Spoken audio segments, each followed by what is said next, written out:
Hey, we're about to be live. Performance. Yeah, do you know? Yeah. You do? Yeah. Are we live? Oh, okay, you're rocking book.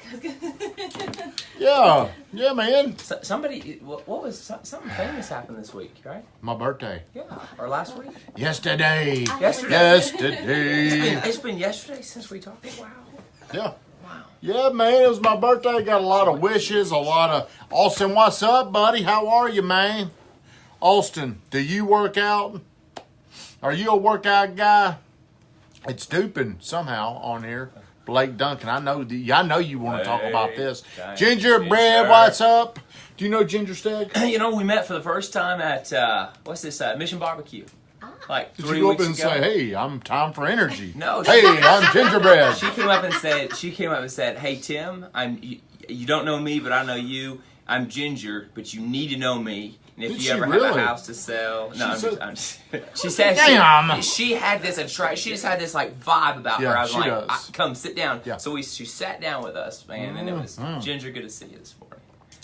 Well, hey, I'm back. Good vibes. Good vibes. I'm back. We've got our man Tim Hooper on here, and it's time for energy. Yes, on Hump Day, baby. I went on am I allowed to say anything you're on here, so we got to be very careful about what I say, because stuff just comes flying out. Amanda, what's up? Are you still in Mexico? Up into Mexico. It's time for the morning grind. It's Wednesday. Woo! It's Wednesday, cousin. Follow this guy. Cousin Shirley. Hey, follow this guy. That guy.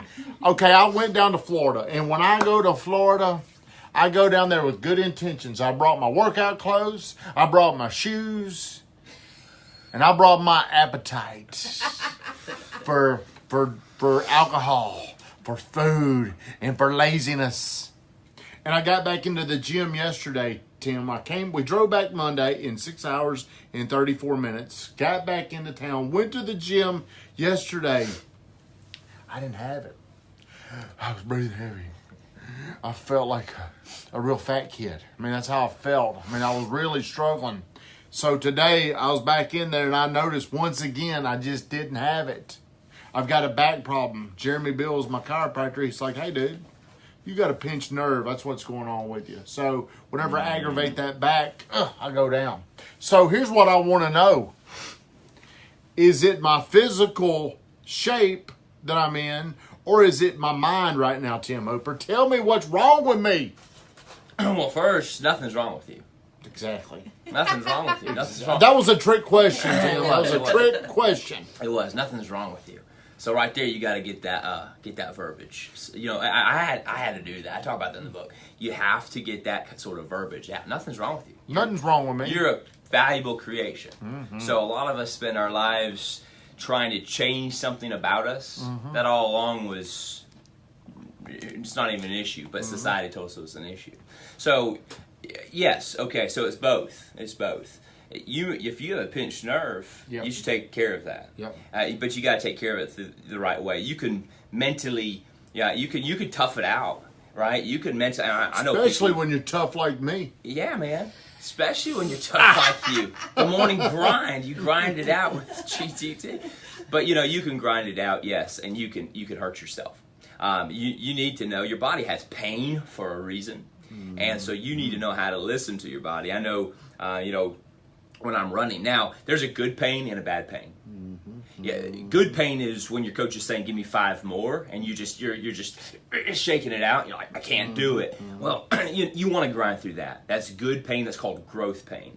In fact, a lot of us run away from pain. That's good growth pain. Even like in conflict, there's good growth pain. And a lot of couples never exercise a good muscle called conflict because they're afraid of pain.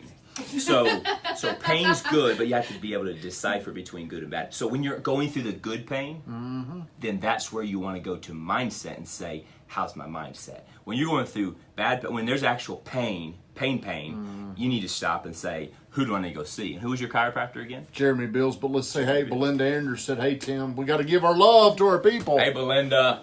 So, you're talking about some deep stuff right now. Now, I've seen Tim run. I've seen him work out.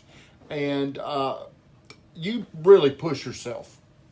What are you telling yourself? Because I believe 2 things happen in difficult situations. Your emotions talk to you, but you got to talk back. So are you tell me what you're thinking whenever you're really pushing yourself, because I'm very uncomfortable pushing myself to an exertion. Mm-hmm.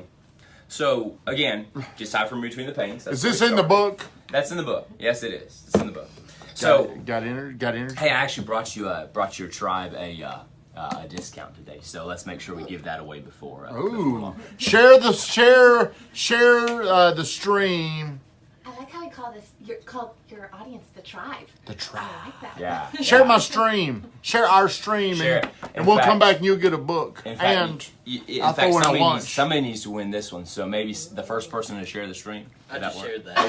Oh, okay. Here you go. Here you go. Well, let's go back. Let's go back and pick one person. So we need about 50 shares. 50 shares. Whoever gets the number 50, how's that? That'd be perfect. But hey, we've got some questions. Of course, Blake He's Duncan's on here. sharing it. Only one share. Blake Duncan's got some. Blake is also a performance guy, real estate agent, very sharp person. Belinda's asked a question, or they've made some. It's hard for. Could you read it out? Okay. So, Belinda says her trainer tried to kill her this morning and thinks that her husband has promised him part of the life insurance. Blake Duncan says it's a combination of both. They each play a major role in influencing the other. Physical prowess improves one's self-confidence. Mental confidence makes the body stay persistent. Man, we need to have him on the show. Man, Blake, when are you coming down here to get on this show? So, let's take me right now. My mind ain't where it needs to be with my weight loss, which would say my diet. It's really out of whack. And now I've gained weight. I feel fat. I can't even wear the clothes I want to wear because of how fat I am. Where does this start? Where do you think I need to get to in my mind right now? There's nothing wrong with me. People like me. I'm good enough. You're good. Here's the thing. You'll strive all your life to be the GQ cover. And because we've let society define what perfection looks like. And then all of a sudden you get there and yeah, you're feeling great. And then you see this comedian who's, 350, 400 or whatever. And he's got this big following. And all of a sudden you're like, wait, where am I? So here's what you in your mind have to process. I'm good, but where would I love to be? So I was with my brother this weekend, and he said, "I need to lose some weight, man." Look, and he's like slapping his gut and all this. I said, and he says fatso or something. I was like, whoa, let's get that verbiage gone. You're not fat. You're beautiful. You're amazing.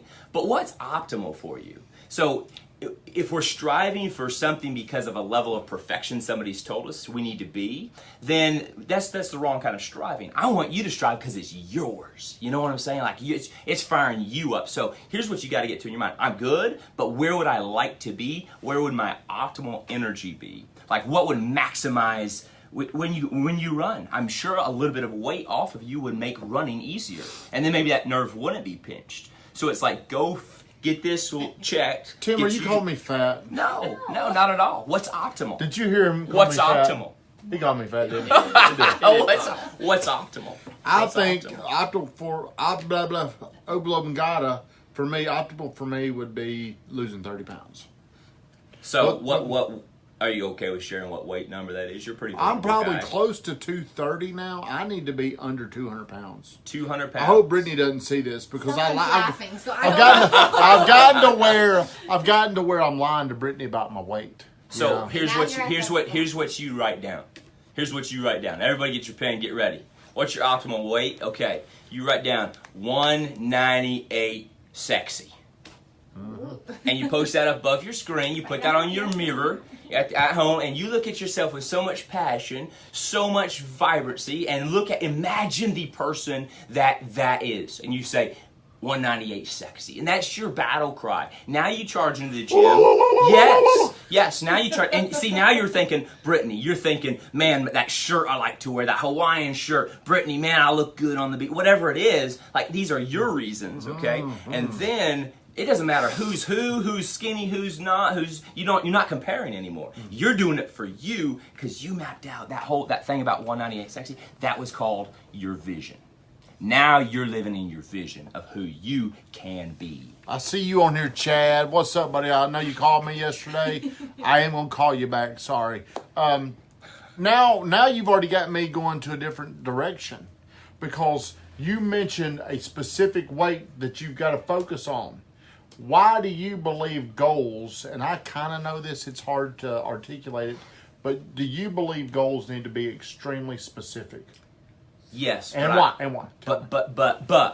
But before we state goals, I am a firm believer half of the people who are good at goal setting are doing it for the wrong reasons. The wrong reason.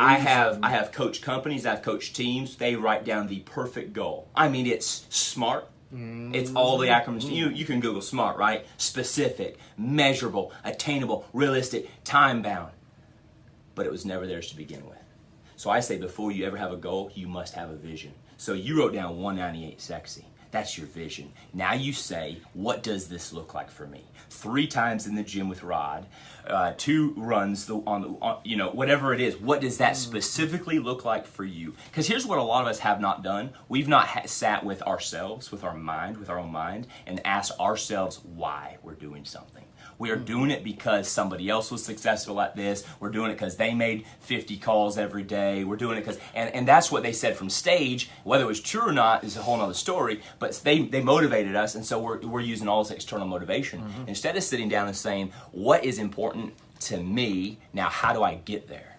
Hey, have you Vision shared the first. stream? Carry on. I see you here. Belinda had a question or a statement about goals. Hey, share the stream. We're going to go back and we're going to pick somebody that's going to get this life-changing book. Hey, Tom Gavin, how are you, my friend? Good morning. So everybody. let's go to this. Hey, Eric White. Good morning, Eric. Wherever you at, I want to know Changing the this. world. That's where it is You at. said something. See, you say these things, man, and it just gets me thinking. Why does this man look familiar? I didn't see what you put. It went by quick. They're doing goals. They're doing things for the wrong reason. Can you elaborate on that? Well, I think that we'll just look around in society, or ask yourself this question, because Tim gets caught up in the comparative trap a lot. I mean, it's easy. It is easy to get caught in the comparative trap. And the thing is, there's life phases. So I might have been 18 and looking around, what are other 18-year-olds doing? I might be a new father and look around, what's all the other new fathers doing? What kid, where are they? Oh, karate? Yeah, I'm going to go put my kid in karate. Yeah. Instead of ever sitting down and saying, what do I want for my life? So I think that the reason I say a lot of people have goals for the wrong reason is it's someone else's vision. It's society's vision. I know somebody told me the other day, a little level of fat is okay. Just let that sink in for a minute. Your body needs, if you study it, your body needs a little bit of level of, it's called fluctuation fat. All right? So, but what we've done is we've bought into the person who has, they're a model, right? Yeah. And models are plenty out there. There's plenty of models. And great, amazing. But sometimes if that's what you're doing in life. That's your role, that's your vision, to be this model. And I don't know how many models change this world, go across the world, change this world for so many good causes. But that's their life. They have sponsors and all this. So guess what? They can do yoga in the morning, they can go to the gym for a couple of hours. I mean, that's their life. And so what we're doing then is you're a mom, right? You're a soccer mom here, and you've got a 5 to 9, 9 to 5, whatever that looks like. And then you say, I want to look like her. And now you're sitting there killing, and you set this goal for yourself that's like almost unrealistic. And then you're in the gym, you're doing these things, you set this goal, you're grinding it out. Then you need all that motivation because you need all those quotes in your head, like, I'm just going to keep going. And while it's good to push your body and you're going to feel better, your level of satisfaction, there's many people who accomplish a goal and they say this, I'm not happy. Yeah. Not enough. It's not enough. So my question is, what would make you happy? What's going to change your life, your family legacy? What's going to change it for your family? And start going after that. This brings me to another point. All right. The other day... Did I answer your question? Yeah. Okay. Yeah. I mean, you went way beyond. I mean, you got to understand my capacity. I mean, you can say about 10 words, and then I get it. And then I'm like, what did he say? But the other day, Kelly, thank you for getting on here. Hey, have you shared the stream, Kelly? If you really want this book, you ought to share that stream. But the other day, we were in Florida, and whenever I drink, I get real creative. And I was sitting there, and I was thinking about when you're a very driven person, it's hard to be happy because you always want more. Like so, in relationships or business or whatever, think about how hard it is to be in a relationship if one of the people is very driven and the other one isn't. So at one particular moment of time, they had the same maybe the same vision, and they move together, and maybe this other person is content, but this other person says, no, I want more, I want more. I believe that it's hard for driven people to be happy long term. I mean, because whenever they get something, or I know for me, hey, I want something else. I want this. I want that. What is that all about? So I think there's a key word here. One word, just remember this: better. Better. Or you could say growth. Mm-hmm. I think last time we were on here, we talked about success and failure versus growth. Whenever I think what's successful and what's failure, I look at that and say, what is that? That's where we get into this comparative stage, because somebody said this is successful, somebody said this means failure. So we fear failure, and some of us fear success because our peer group, and if we look too successful, they're going to hammer us down because we're the nail sticking up. Speaking of a model, there's the weatherman. There he is, weatherman's in the house. Hey, I like that fluctuating fat. So here's what happens.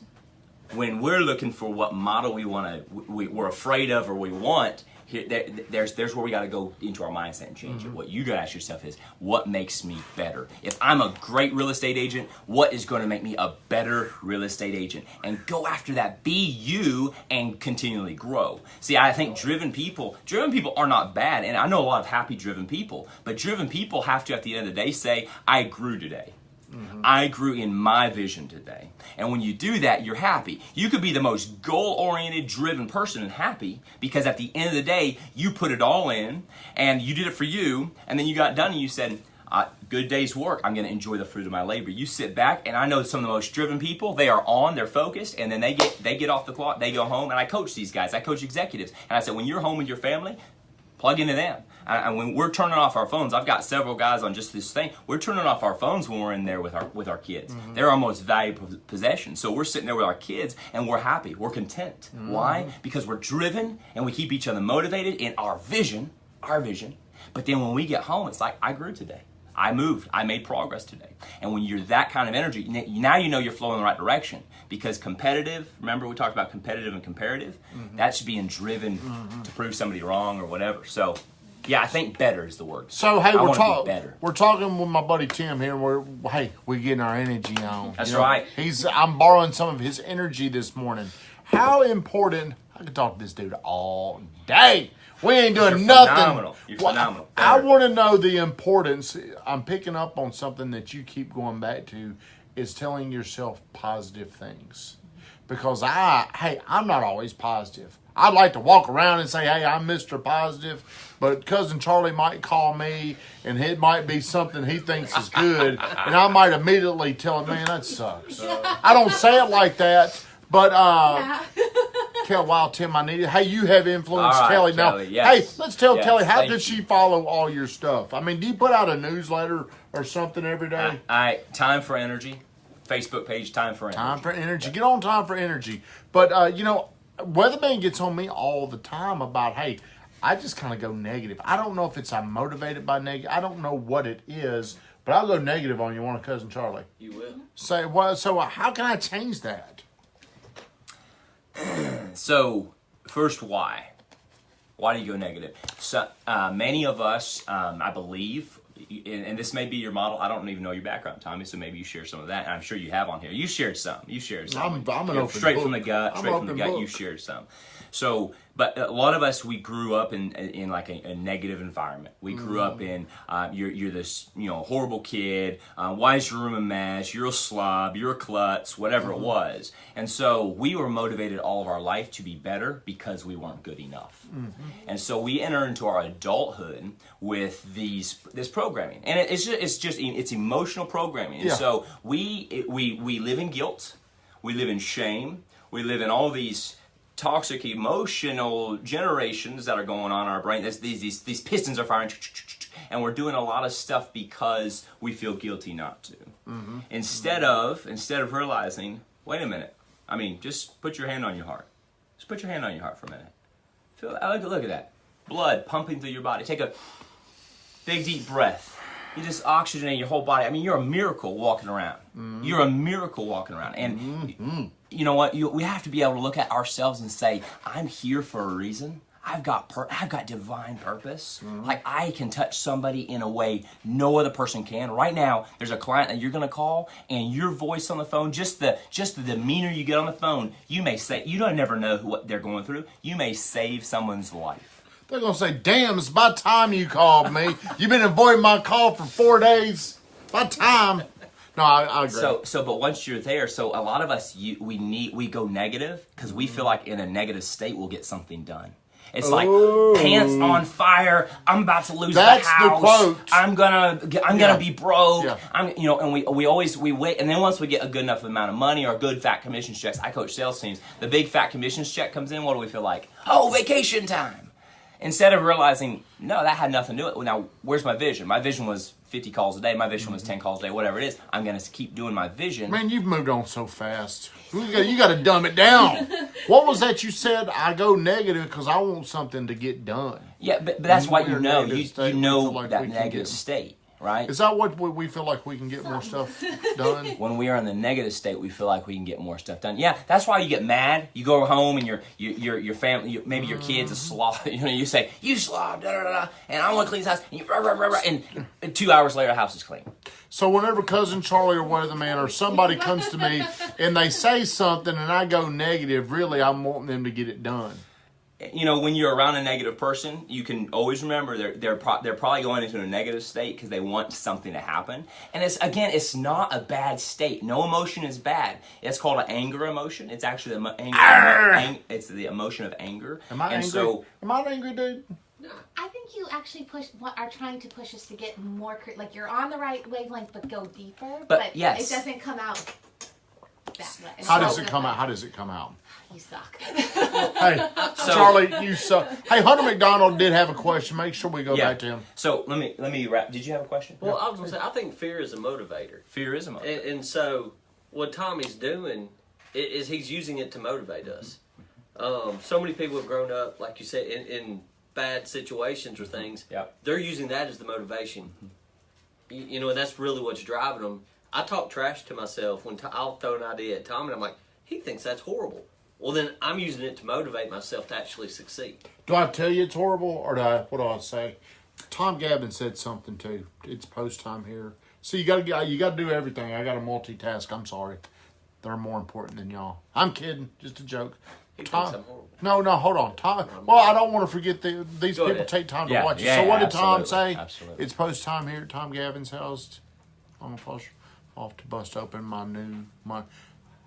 I don't know what else that said, but Cousin Charlie. So I say so. You bring an idea to me.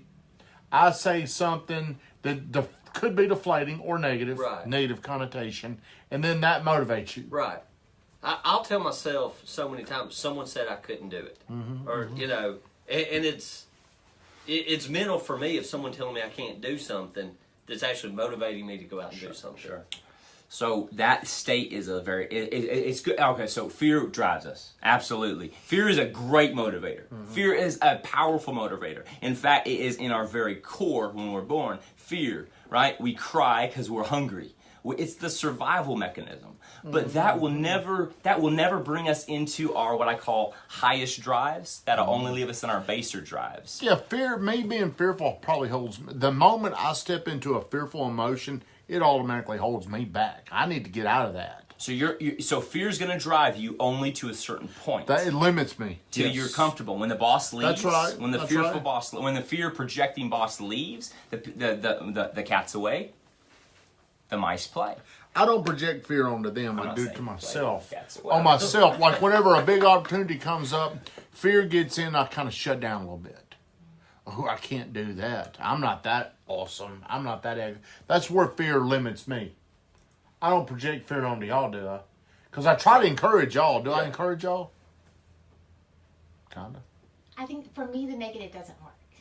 You- Negative you- for him works. You know each of us is different, and the way you motivate me is not the same way you motivate Weatherman. Is not the same way. No, you can't treat her. Right. So you know what buttons to press for each one of us. So would it be better to This Hunter McDonald's question. Would it be better to motivate kids rather than discipline? Just asking. I know we have been talking about this for a while. Yeah.